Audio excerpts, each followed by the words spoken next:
Kondisi pelawak sekaligus presenter Tukul Arwana beberapa waktu sempat gempar. Ia mendadak dilarikan ke rumah sakit hingga jalani operasi akibat pendarahan otak. Tukul dirawat di Rumah Sakit Pusat Otak Nasional pada tanggal 23 November tahun 2021 lalu. Sejak saat itu, Tukul Arwana pun harus menjalani perawatan intensif. Penyebab Tukul Arwana mengalami pendarahan otak lantaran ia terkena hipertensi. Karena kondisinya mendadak tak seperti biasanya, keluarganya tanggap beruntung segera membawanya ke rumah sakit. Sudah 2 bulan pasca operasi tersebut, kabar terbaru Tukul Arwana kini jalani berobat jalan. Secara rutin pelawak tersebut menjalani pengobatan intensif dari rumah. Selain itu, pelawak sekaligus presenter ini juga menjalani fisioterapi.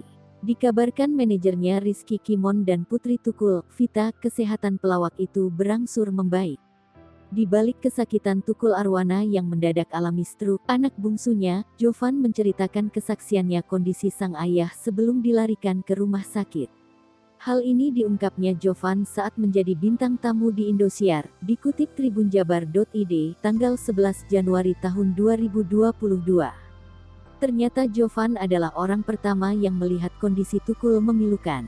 Jovan menceritakan saat itu dirinya dari luar dan bertemu sang ayah di rumah.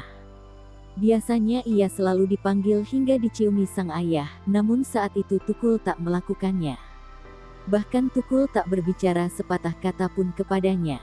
Abis pulang keliling langsung di rumah, ayah gak ngomong-ngomong, terus aku langsung kaget, kenapa ayah, terus aku manggil masih tiduran, gak nyahut-nyahut, ujar Jovan menceritakan kondisi Tukul Arwana sembari berkaca-kaca menahan tangis. Karena merasakan sesuatu yang beda, anak bungsu Tukul Arwana itu mengaku dirinya kaget. Karena khawatir dengan kondisi sang ayah, Jovan pun menangis karena belum melihat kondisi sang ayah memilukan. Langsung nangis, karena gak pernah lihat ayah begitu, ungkapnya.